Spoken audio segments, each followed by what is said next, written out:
السلام عليكم ورحمة الله وبركاته. الحمد لله رب العالمين والصلاة والسلام على أشرف الأنبياء والمرسلين وعلى آله وصحبه أجمعين ثم أما بعد. يقول سبحانه وتعالى في كتابه الكريم بعد نقول أعوذ بالله من الشيطان الرجيم هن لباس لكم وأنتم لباس لهن. I have about 15 minutes to address all of you, and this is a very critical subject. And there's so much that can be said about it, and I'm really glad that Altaf Bhai's presentation actually was very comprehensive, and it touched upon a lot of things that really need to be given a lot of discussion. Each one of his points is chapters in the book of marriage. And really it should be taken very, very seriously. All of those things can be mentioned very easily in a sentence or two, but when it comes to implementing them in our family lives, it's actually a very heavy discussion. And the few minutes I have with you, I have to be selective in what I think is pertinent and what I think, inshallah ta'ala, is an amana to share with all of you. I see these conference presentations not just as opportunities for rhetoric and takbirs at the end, but also as opportunities to share food for thought. And I want to pretend for a few moments that I'm just talking to a family that I know, just one of you, just a family that I know, and there's a marriage that's about to happen in your family. You're about to get your daughter married, or you're about to get your son married. And I just want to share some very relevant, I think relevant advice in regards to this matter. Marriage is all about trust from the very beginning. And it's one thing that, unfortunately, I'm noticing more and more in the premarital process is missing. The foundation of two families coming together, if it's not trust and transparency and openness, there's going to be clearly problems after marriage. Marriage has almost become like a very difficult sale. You go to a car dealership and the car salesman presents his best self and the best features of the car, right? And he gets really offended if you ask difficult questions, right? And if you start asking about the transmission problems that have been reported previously or the recalls or anything else, he'll just, I don't know if I want to deal with this. You see what I'm saying? What's happened to us in the marriage discourse is that we actually market ourselves. The boy and the girl and even the families, they market themselves. So they turn the house into something it's not when they are coming over, when the in-laws are coming over. They turn themselves and their conversations into something that aren't genuine. That's not really a representation of who they are. How many families, I can't even count, and he and she are in the counseling profession, they can tell you. How many families would come and say, we had no idea they were like this. We had no clue who we were dealing with. They were completely different people before.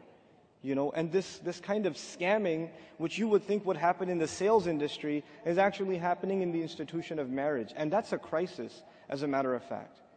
We offer, in some of the more, forward-thinking families that aren't as conservative, quote-unquote, they say, okay, no, let the boy and girl talk to each other.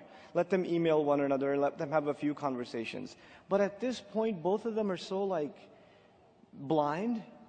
And they're so interested in just getting the celebration and the new dress and the gifts and all this stuff. They're so caught up in the hype and all the congratulations they're getting and all the phone calls and text messages that even when they talk to each other, it's actually empty fluff conversations.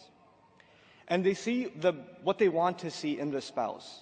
They're not able to have an intellectually sound conversation a lot of times, the young men and the young women, because, hubbul ayn la tara, or aynul hubb asif la tara. The love, the eye of love can't see. You're already infatuated with the idea, so you have a hard time seeing any flaws. And that infection actually lasts a little bit longer even after marriage, for the first couple of weeks. You can't see any flaw in your spouse. Even the way she sneezes you, it's amazing. SubhanAllah. The way the boogers just spread out, it's, Allah really made us for each other. But then it starts wearing off and reality starts setting in. How come you never told me this or that or the other? I didn't realize you're this way or that way or the other way, So first, my encouragement to the families and to the young people that are looking to get married is to be mature in this process. There's a place for love and emotions and infatuation, and I tell you, you have to put the brakes on that until the marriage is really, really close and everything else is settled. There's some other really serious things that need to be settled first, Then the other thing I want to talk to is the elders, specifically the elders in our communities. You people are so worried sometimes about your messed up kids that you say, maybe if we marry him to a good girl, or we marry her to a good boy, things will work out fine. So all the really messed up things you know about your child, you don't tell anyone. You don't tell even the family that you're dealing with, and you keep it hidden as best you can, because if they found out, they wouldn't marry your child. And on top of that, of course, you're suffering from some kind of schizophrenia in which you tell yourself the lie so much that we have a good boy that you start believing it yourself. And in the face of reality, I mean, your child is coming home, that's not a child, it's a man. Your son is coming home at 2, 3 in the morning. He can't even stand up straight. Oh, he must have been making tahajjud. The tafsir seminar must have been late. Or, come on. A lot of times our parents know that the young man has a drug problem. He's got an alcohol problem. He's got a clubbing problem. I'm not even qualified for this sort of thing. I get emails, brother, we were talking, the conversations were going well between our families. He's actually from, back home, from the same neighborhood. Our families know each other. By the way, that doesn't mean anything anymore, because those families are not the same when they fly over. Okay? So if you knew them back in the 70s or something, then that's not a formula to gauge that, oh, we know their family. No, you don't. They don't even know their own family, bro. He doesn't even know his own cousins, his uncle, his aunt. It's not the same family. That's a very shallow gauge. Anyhow, they say, he used to go to the masjid. We saw him making i'tikaf. He was praying. He even has a little bit of a beard. Alhamdulillah, it's a good boy. And then, my parents got me married to him, and I thought it was okay. The first time we went out to eat, true story, first time we went out to eat, he ordered a beer. And I'm sitting there going, what's going on? What are you doing? He goes, what's the big deal?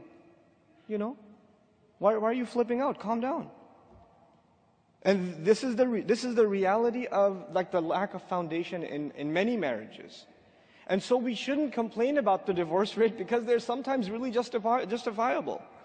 There's some really serious situations out there that we have to deal with. And I'm not advocating for divorce, but I am saying, look, there's a reason these kinds of things are happening. And there's some really fundamental realities that we're choosing to close our eyes to, that we can't afford to anymore for the sake of our own sons and our own daughters.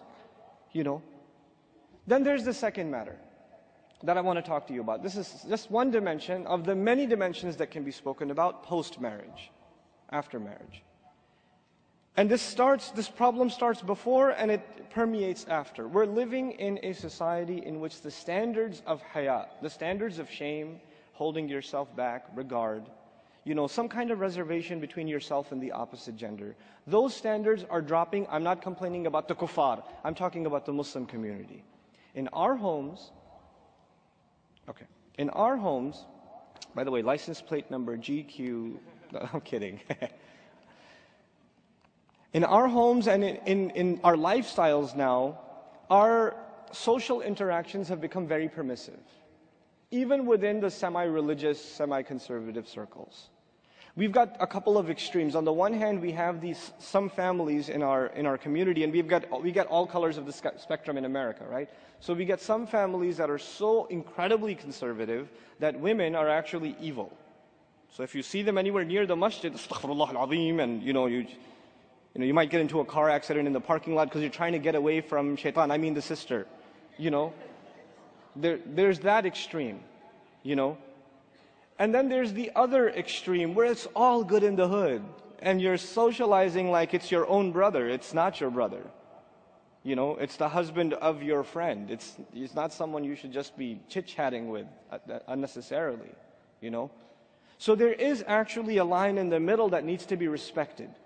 And if we don't respect it, you know what happens?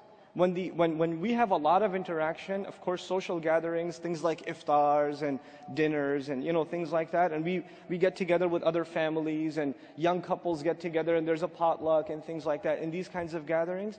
I want you to understand one of the fundamental, central, pivotal surahs in the Quran about marriage is Surah An-Nur, right? It's one of the pivotal surahs about marriage. And in this surah, it seems at first glance it deals with too many varied topics. Like it starts with people who violate the sanctity of marriage, the zani. It starts with them, the fornicator, the adulterer, right? It also deals with the scandal that was started about the marriage of the Prophet sallallahu alaihi wasallam. Also a subject matter to, the accusation made against Aisha radiallahu anha. Also a matter dealing with marriage. It also deals with some rules that should be observed inside the house. For instance, those of you who believe, لا تدخلوا بيوتا غير بيوتكم حتى تستأذنوا تستأنسوا.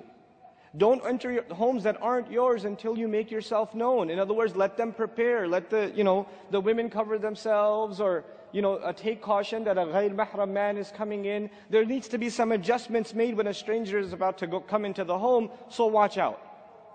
I mean, those kinds. They say in Arabic. I repeat this a lot of times. Inna al-labiba min al-isharati yafham. In Urdu we say akal man ke liye ishara kafi hai. Right? When Allah is saying, make yourself known before you come into somebody's house, it's to allow the family to adjust themselves. But you know what? There's no adjustment anymore. It's all good. And the very next ayat are about lowering your gaze. That's incredible. Lowering your gaze where? In the original context of the surah, where? In the house. Yes, you should lower your gaze when you're walking in the mall. You should lower your glance because you're going to see inappropriate things. Especially husbands, watch out, lower your eyes. Especially husbands. Shaitan will want you to be uninterested in your wife. That's what he wants you to be. And he wants you to, compare her to whatever you see on the street or whatever you see anywhere else. Lower your eyes. But you know what? More important than all of those virtual kinds of pleasures that people are pursuing, more important than all of that, the people you're interacting with on a regular basis, you're going to see them over and over and over again. Particularly in those cases, lower your eyes. It's really disturbing. I've even heard husbands talk about how well somebody else's wife was dressed. I mean, that's disgusting for a Muslim community. It's violating the sanctity of marriage, even in certain, what we would consider not criminal behaviors. Well, it's not haram to sit and have dinner together, is it? It's not. I'm not saying it is, but I am saying it does have psychological consequences. It does have social consequences. And what's really one of the most remarkable things to me personally in this surah, Surah An-Nur, specifically Surah An-Nur, is right after this conversation about certain rules around the house, even certain rules about whether your children can come into the bedroom or not, and when they can and when they can't, and the fact that they should ask permission. How many of you, and myself even, have set the rules like that in the house? Beta, when you come into my room, knock first. Ask if you can come in. Don't just knock and walk in. That's the other thing, right? I knocked. Knock and ask permission and then walk in. And there are certain hours even Allah set in the ayat. There are certain ayat where they should do that, and certain ayat, it's fine, it's open door policy. I know my time's up. Okay, 1 minute, cool. I thought I was up. So, those rules have been set in place, and then in this same surah, Allah Azza wa Jal talks about the ayat of Nur, the light in the heart. The light in the heart. This is the same surah that talks about khimar, the covering of the woman. But everything else seems to be related to marriage and guarding haya, and all of a sudden there's a conversation about the deepest elements of spirituality, probably the most profound passage in the Quran on spirituality in this same surah. Why? Because we're being taught, look, observing these things will help your spirituality, and violating these things will hurt your spirituality. The light in your heart will be hurt, will be damaged if you don't address these things. They have direct consequences. These are the few things. I mean, again, 15 minutes is very little time. I don't even think I should give longer speeches than 15 minutes because I'm in the teaching profession and I have respect for something called attention span, which Muslims, alhamdulillah, face extra special problems with. But, because we're used to on a weekly basis. We attend a convention every week. It's called Jumu'ah prayer. And alhamdulillah, we get some of the best sleep of our life in those 20 minutes, First thing we hear is alhamdulillah, next thing we hear is aqim as-salat. So I'm mindful of that, but hopefully some of these things are conversations you can have with your family and really reflect upon how you and I are conducting ourselves, in our households. I worry about my daughters and how I'm going to get them married, and my boys. I really